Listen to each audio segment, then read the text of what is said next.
Bom dia a todos. Agradeço aqui ao Brasil 200, ao Flávio Rocha, ao Gabriel, que está organizando aqui esse evento, pelo convite. Quero dizer que, sem dúvida alguma, como já foi destacado aqui, não me lembro se foi o Flávio ou foi o Gabriel, que disse que a intervenção é uma janela de oportunidade. Eu quero lembrar que a intervenção dura até 31 de dezembro de 2018, mas depois de 31 de dezembro, o Código Penal continua em vigor, o mesmo Código Penal, a mesma lei de execução penal, que diz que o sujeito só precisa cumprir 1/6 da pena em regime fechado e depois pode voltar às ruas. Tudo isso, se nada for feito, vai continuar após o final da intervenção. É bom que a intervenção federal tenha trazido para o centro do debate temas como o poderio bélico do crime organizado, a explosão do roubo de carga, o descontrole do sistema penitenciário, a legislação penal como um todo, a eficácia do policiamento preventivo, da investigação criminal e, claro, esses assombrosos índices de criminalidade no Rio e no Brasil como um todo. O Brasil registrou em 2016 o maior número de mortes violentas de sua história, considerando-se aqui homicídios dolosos, homicídios intencionais e latrocínio. Para quem não é da área, latrocínio é o roubo com morte. Em 2016 foram oficialmente, a gente tem absoluta certeza que o número é maior, mas oficialmente 61.619 mortes. São 169 pessoas mortas por dia, 7 pessoas mortas por hora. Quando nós terminarmos essa apresentação, mais 7 brasileiros terão sido assassinados. Nós estamos na casa dos 29, 30 mortos por homicídio ou latrocínio para cada 100 mil habitantes por ano. Só para compararmos, o Roberto já mencionou, nos Estados Unidos o índice é de 5 pessoas assassinadas por 100 mil habitantes. Isso significa que, se nós conseguíssemos igualar o índice americano, nós salvaríamos da morte 50 mil brasileiros por ano. Quando a gente fala em lei, evidentemente a lei não cai do céu. A lei é produto de uma cultura, a lei é produto de ideias. Ideias têm consequências e ideias equivocadas têm consequências trágicas. E a nossa lei penal é uma sequência de equívocos trágicos decorrente de ideias erradas, contaminadas por ideologia. Nós, membros do Ministério Público, juízes, que atuamos na área criminal há bastante tempo, a nós nos causam espanto algumas declarações feitas por sociólogos, antropólogos e outros acadêmicos que se apresentam como especialistas em matéria de criminalidade e segurança pública e que fazem frequentemente referência a um suposto encarceramento excessivo, um suposto excesso de prisões por pequenos delitos, prisões preventivas supostamente desnecessárias, suposta não aplicação de penas alternativas, tudo isso geralmente com base em pesquisas que, por alguma misteriosa razão, nunca são mostradas. A experiência da esmagadora maioria desses acadêmicos, em termos de atuação profissional na polícia, na justiça ou no sistema penitenciário, é nenhuma. No Rio de Janeiro, por exemplo, há pouco tempo, nós tivemos uma socióloga que declarou que o nosso sistema penitenciário seria um funil, foi a imagem que ela usou, um funil por cuja larga boca entrariam presos em excesso, e um funil do qual poucos teriam oportunidade de sair, senão após, aspas, um longo tempo de cumprimento da pena. Na ocasião, essa tese foi também sustentada por 2 professores universitários. Aliás, curiosamente, os 2 eram filiados ao mesmo partido ao qual a socióloga é filiada. E eles também deram entrevista na mesma emissora, criticaram o encarceramento excessivo. Um deles declarou assim: a raiz do problema das prisões no Brasil é o encarceramento em massa. Somos um dos países que mais prendem e a taxa só cresce. Na verdade, nós somos um dos países que mais matam e a taxa só cresce. Desses 61 mil homicídios e latrocínios por ano, são apurados cerca de 8%. Em 8% desses 61 mil homicídios e latrocínios, o criminoso é identificado, não é preso.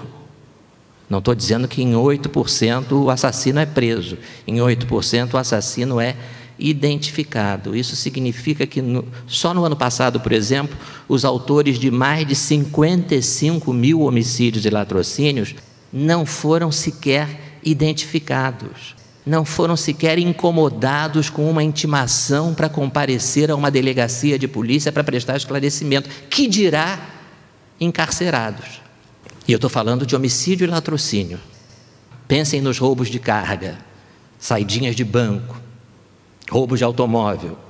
Só no estado do Rio, e aí falando especificamente do nosso estado, e especificamente do crime de roubo, no biênio 2015-2016, foram registrados 356.841 assaltos, né? Que é como as pessoas se referem normalmente ao roubo. 356 mil e quebrados. A polícia identificou os assaltantes, desses 356 mil casos, a polícia identificou assaltantes em 6.670. 6 mil em 356 mil. Isso dá menos de 2% de apuração. Isso dá quase 99% de impunidade. Eu só quero lembrar que eu estou falando dos números de casos registrados. Provavelmente todo mundo aqui nesse auditório conhece alguém, tem algum amigo ou parente que foi vítima de um assalto, foi vítima de um roubo e não se deu sequer ao trabalho de comparecer à delegacia de polícia para registrar a ocorrência. Mas dos registrados, o índice de apuração é de está ali entre 1,5% e 2% só no estado do Rio de Janeiro. É esse o funil por cuja boca entram presos em excesso? Quer dizer que essa socióloga acha que um índice de 2% de punição é excessivo. Ela gostaria que fosse, sei lá, 0,5%? Ou será que ela gostaria que o roubo fosse descriminalizado, né, como forma de justiça social? O nome disso, meus amigos, não é encarceramento em massa, o nome disso é impunidade em massa. O Brasil não prende demais. Ao contrário, prende muito menos do que deveria. E aí nós vamos ouvir a mesma socióloga, né, ou outra da mesma ONG, ou do mesmo partido, dizendo: ah, mas ele prende o ladrão de galinha. Será? Recentemente, uma diretora de uma dessas ONGs, reclamando de um imaginário excesso de prisões por pequenos delitos, deu uma entrevista dizendo o seguinte: as prisões brasileiras estão lotadas por pessoas presas por crimes que poderiam ser punidos com penas alternativas. Será que é verdade? Bom, desde 1995, como o Roberto já mencionou, a Lei 9.099 afastou a pena de prisão para as infrações chamadas de menor potencial ofensivo, que são aquelas cuja pena vai até 2 anos de prisão, né? Absolutamente ninguém é mais preso por esse tipo de ilícito penal, já que são aplicadas penas de multa, cestas básicas, prestação de serviços à comunidade. Existem, na legislação penal brasileira, 1.050 crimes. Se você somar o Código Penal com os crimes ambientais, com os crimes previstos no Código de Defesa, enfim, todas as leis penais somadas vão resultar num total de 1.050 crimes. Desses 1.050 crimes, em quantos a lei obriga o juiz a impor uma pena de prisão em regime fechado? 28. Dá 2,67% do total. Vejam os números. Essa é a distribuição da população carcerária brasileira por crime. Olhando ali na segunda linha, os senhores percebem que 1/4 dos presos que cumprem pena no sistema prisional brasileiro, 25%, estão lá por roubo, o assalto, né, como se costuma dizer. Na esmagadora maioria das vezes, roubo à mão armada. eu suponho que não seja exatamente o perfil adequado para ser condenado a pagar multa, prestação de serviços à comunidade ou distribuir cestas básicas. Vamos adicionar a esses 25%, 3%, sempre de acordo com as informações oficiais do Ministério da Justiça, que estão presos por latrocínio. Latrocínio é o roubo em que o assaltante matou a vítima. É o roubo com morte. Também não sei se cesta básica é uma boa ideia para esse tipo de criminoso. Desconfio que não. Bom, estamos com 28%, 25 mais 3, vamos agora somar 13% de furto. Lembrando que furto é a subtração sem violência, sem ameaça, porém, pela legislação brasileira, um réu primário acusado de furto não vai para a prisão. Ele tem direito a um negócio chamado suspensão condicional do processo, não é suspensão condicional da pena. Não é que ele é condenado e a pena é suspensa, ele não vai a julgamento, o processo é suspenso. Vejam que maravilha. É mais ou menos como dizer que todo brasileiro tem direito de praticar um furto. Isso significa que esses 13% que estão presos são reincidentes. Estão cumprindo pena pelo crime de furto porque praticaram esse crime pela segunda vez. E aí eu tenho que perguntar para a simpática diretora da ONG: da segunda vez não é para prender também? É só da terceira para frente? Da quarta? Da oitava, talvez? Quando é que o sujeito vai ser preso por crime de furto? E aí nós chegamos numa das maiores mistificações dessa turma que vende há 30 anos as ideias erradas. 28% dos presos estão lá por tráfico. Mas tráfico é um crime praticado sem violência. É? Quer dizer que tráfico não tem relação com violência? Quer dizer, porque a figura típica, que é como a gente fala, a descrição do crime na lei, a descrição do tráfico não tem as palavras violência, grave ameaça, arma. Mas nós não estamos fazendo prova de direito penal. Nós estamos discutindo segurança pública. Será que em 2018, na cidade do Rio de Janeiro, ainda é preciso explicar que a imensa maioria dos traficantes de entorpecentes integra facções criminosas fortemente armadas e extremamente perigosas? Como é que o sujeito, numa discussão sobre segurança pública, vai dizer que tráfico não tem relação com violência? Quantos desses simpáticos e inofensivos traficantes os nossos especialistas gostariam de desencarcerar? Agora vamos acrescentar 10% condenados por homicídio.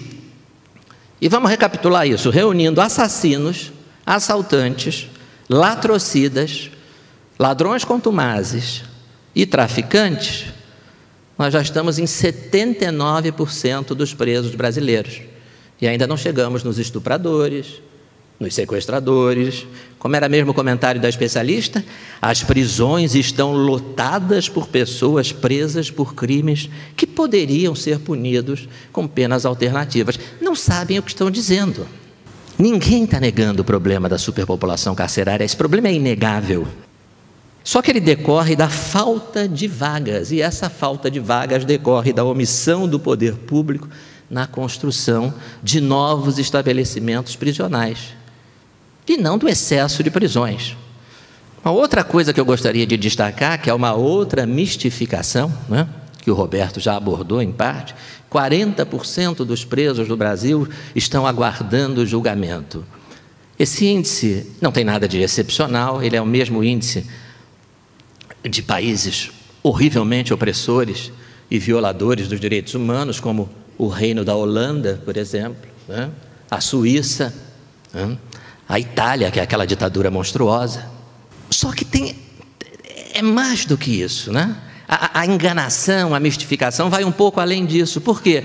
Porque em todos os outros países, o critério que o Prison Studies, que as organizações internacionais que estudam seriamente a questão prisional, o Prison Studies é uma referência quase sempre mencionada, eles chamam de preso provisório o preso que está aguardando julgamento, o preso que ainda não foi julgado.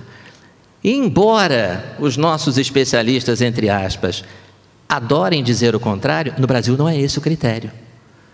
No Brasil, tecnicamente, se considera preso provisório aquele cuja condenação ainda não transitou em julgado. Então, na verdade, desses 40% presos que aguardam julgamento, muitos não aguardam julgamento, eles já foram julgados, já foram condenados e recorreram, porque a nossa lei processual permite isso. O sujeito recorre da decisão que o condenou. E aí vem uma nova decisão em segunda instância, que confirma a decisão de primeira instância. E aí ele recorre da decisão que negou o recurso. E aí ele recorre da decisão que negou o recurso, da decisão que negou o recurso da primeira decisão, e aí vai até. E aí todo mundo entra na conta de preso provisório, que está preso e ainda não foi julgado. Mais uma mistificação. E que tal essa afirmação de que os presos no Brasil só são libertados após uma permanência por longo tempo no cárcere? O Roberto já mencionou aqui a Suzane von Richthofen, condenada a 39 anos em 2002, está no semiaberto desde 2015. Os irmãos Daniel e Christian Cravinho, né, que ajudaram essa menina a assassinar os pais a golpes de barra, eles já estavam no semiaberto desde 2013. Eles foram condenados também a penas próximas a 40 anos. O crime é de 2002. Em 2013, eles já estavam no regime semiaberto. E desde o último dia 23 de agosto, o Christian Cravinhos está no regime aberto. Já não precisa mais daquele incômodo de ter que voltar para a prisão à noite para dormir, que é uma coisa muito chata, né? No semiaberto ele tem esse aborrecimento, de dia ele faz o que quiser, mas de noite ele tem que voltar para dormir na prisão. Então já disseram para o Christian, não precisa nem voltar para dormir, né? Então está no regime aberto desde agosto do ano passado. Essa é a mesma lei, né, que já devolveu às ruas os assassinos do João Hélio, né? Menino de 6 anos de idade, arrastado pelas ruas do Rio de Janeiro, preso pelo cinto de segurança ao carro que os assaltantes haviam acabado de roubar da mãe dele. Isso foi em 2007. Os 4 assassinos do João Hélio foram condenados a 40 anos de prisão em 2007. Estão na rua desde 2015, no regime semiaberto. 2015, os maiores de idade. Um deles era menor de idade. Está nas ruas desde 2010. Em 22 de julho de 2017, tem o quê? 6 meses, 7, 8 meses, o senhor Alexandro de Jesus Montenegro Silva, um rapaz de 19 anos, foi preso em flagrante após assaltar um supermercado em Petrópolis. Segundo a Polícia Rodoviária Federal, que efetuou a prisão, o grupo do qual o Alexandro fazia parte tentava escapar após o assalto. Os policiais perceberam o tumulto, foram ao local, houve perseguição e os suspeitos chegaram a atirar nos policiais. Felizmente, ninguém foi atingido e acabaram presos. Muito bem, é um roubo à mão armada, né? O nome, tecnicamente, o nome desse crime é roubo à mão armada. O que vai acontecer com o Alexandro, né, preso por esse roubo à mão armada num supermercado em Petrópolis? Aliás, o que acontece com aquele sujeito que aponta um revólver para o seu filho, para a sua filha, na volta da escola, na volta da faculdade, né? Ou para a sua esposa, ou para o seu marido, quando estão indo para o supermercado, né? Aponta uma arma e leva o automóvel, aponta uma arma e leva a bolsa, leva o relógio. O que acontece tipicamente com esse criminoso na remota hipótese dele ser identificado, capturado, processado e condenado? Se ele for primário, ele é tipicamente condenado a 5 anos e 4 meses pelo roubo à mão armada, 4 anos pelo roubo e um aumento de 1/3 da pena pelo emprego de arma. 4 anos mais 1/3 dá esses 5 anos e 4 meses, que é uma pena conhecidíssima. Todo mundo que trabalha na área criminal já nem faz a conta, sabe de cor que a pena para o assaltante é 5 anos e 4 meses. Ele vai cumprir essa pena de 5 anos e 4 meses? Pelo amor de Deus, não. Ele vai cumprir 1/6 dessa pena em regime fechado e depois terá direito à progressão para o regime semiaberto. Isso significa que ele vai ficar preso no regime fechado 10 meses e 19 dias. E uma vez falando sobre isso na escola da magistratura, né, fui interrompido por uma advogada militante aí de um... Enfim, não, isso não é verdade. Eu falei, como é que não é verdade? Está na lei isso. Não, porque até o juiz despachar demora mais um mês. Ah, bom. Então tá. Então não são 10 meses e 19, são 11. Aí sim. Né? Aí sim. Então ele volta para a rua depois dos 10 meses e 19 dias e mais o tempo do juiz despachar. Né? E o que isso significa, o semiaberto? O que o semiaberto significa na prática? Que ele vai ficar solto durante o dia, sem nenhum tipo de monitoramento. E à noite voltará à prisão para dormir. O que mais o semiaberto significa? Que ele terá direito, são garantidas pela lei, as saídas para visitas ao lar. Garantida a saída de Dia das Mães, né? Garantida a saída no Dia dos Pais, né? As saídas são todas garantidas. O retorno mais ou menos, né? Mas a saída a lei garante. E aí, vamos voltar ao nosso Alexandro, assaltante do supermercado lá de Petrópolis. Eu disse que 5 anos e 4 meses de prisão é a pena padrão para o assaltante à mão armada primário. Mas o Alexandro, quando ainda era menor de idade, ele foi condenado por aquele crime que o Roberto mencionou aqui. O assassinato, ele foi preso, melhor dizendo, pelo assassinato do médico Jaime Gold, que andava de bicicleta na orla da Lagoa Rodrigo de Freitas. E aí, então o Alexandro, na ocasião com 17 anos, abriu a barriga do Dr. Jaime, de baixo a cima, com uma faca. Mesmo ele não tendo reagido, o assaltante, o Alexandro, matou o Dr. Jaime. Evidentemente não resistiu aos ferimentos, para levar a bicicleta. Pela morte do médico, do Dr. Jaime Gold, o Alexandro e um outro jovem ficaram internados 1 ano e 9 meses numa unidade do DEGASE. Né? O DEGASE é o Departamento Geral de Ações Socioeducativas. É bonito o nome, né? Ações Socioeducativas. Então ele ficou ali nas ações socioeducativas por 1 ano e 9 meses. E ficou acima da média, hein? Porque a média, como o Roberto já disse, é de 8 meses. O menor que mata no Rio de Janeiro fica 8 meses em média. O Alexandre até que ficou acima. 1 ano e 9 meses. Depois foi colocado em liberdade, porque já estava reeducado, né? Como ficou claríssimo semanas depois naquele supermercado em Petrópolis. Ele estava muito bem reeducado. E aí os senhores vão me dizer assim, bom, pelo menos o Alexandre não vai pegar essa moleza de 5 anos e 4 meses na condenação por roubo à mão armada, né? Porque você falou que isso era para réu primário. O Alexandre não é primário, certo? Errado. O crime que o Alexandre cometeu quando era menor de 18 anos não constará do registro de antecedentes criminais do Alexandre. A morte do médico, que andava de bicicleta lá na orla da lagoa, simplesmente deixa de existir como num passe de mágica. Alexandre foi julgado como réu primário. Os senhores não perdem por esperar. Depois de um roubo com morte em 2015 e um assalto à mão armada em 2017, ainda este ano o Alexandre poderá estar de novo nas ruas do Rio de Janeiro, antes mesmo da intervenção federal acabar. Quantos erros nós temos só nessa história? Só nesse episódio, quantas deformações absurdas de uma lei penal condescendente, leniente com o criminoso, nós temos só nessa história.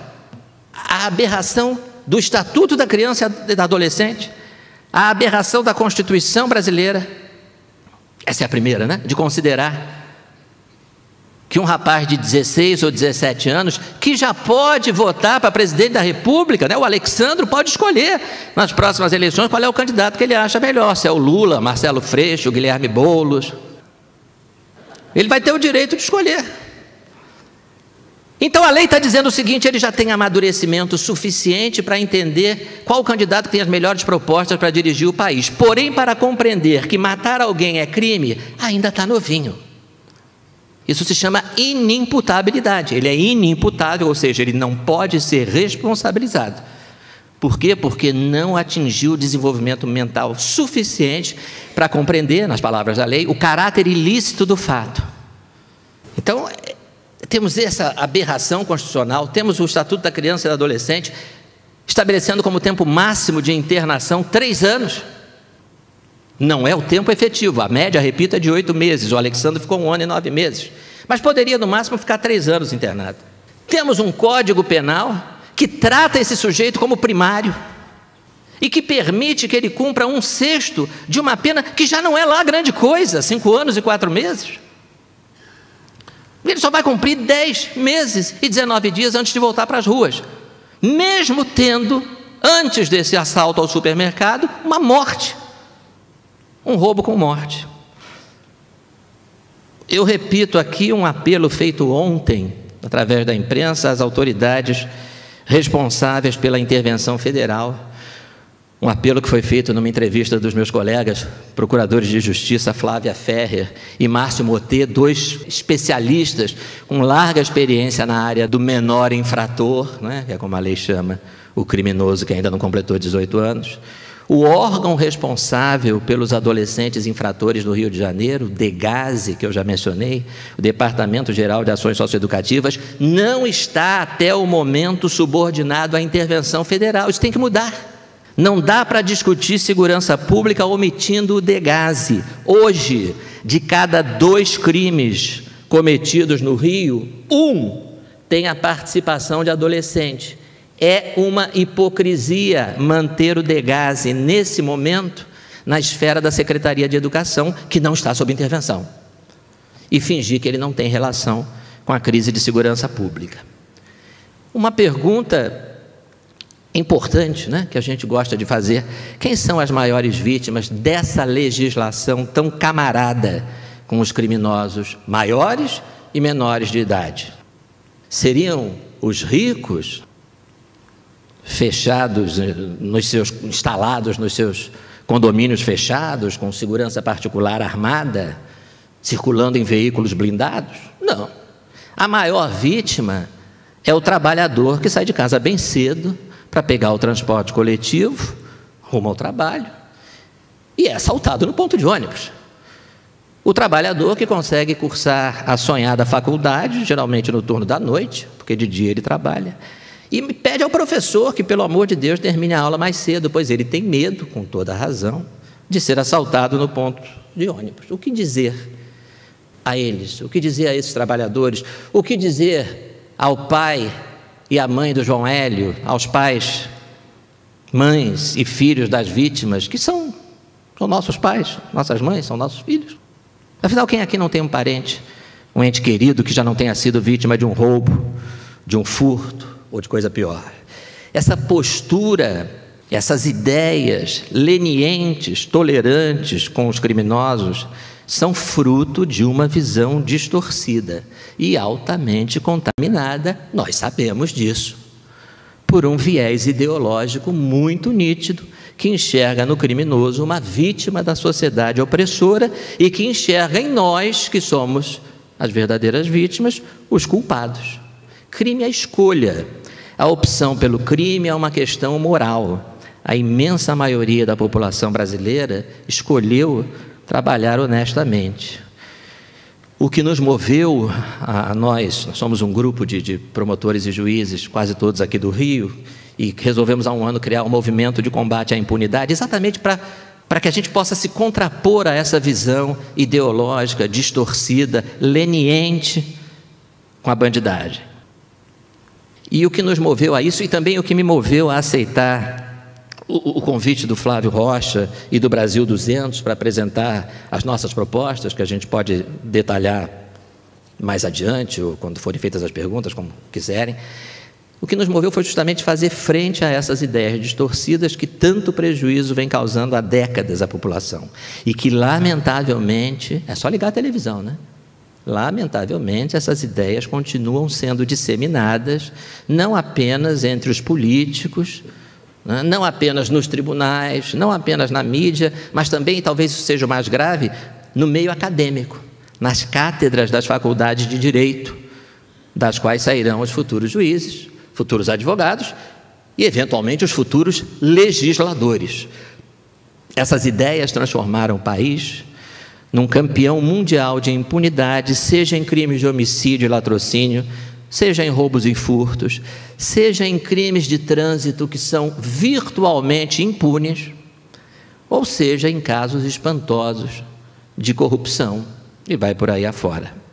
Com 60 mil brasileiros, no mínimo 60 mil brasileiros assassinados por ano, já é mais do que chegada a hora de nossos tribunais e dos nossos legisladores pararem de ter piedade dos criminosos e passarem a ter compaixão pelas vítimas. Muito obrigado.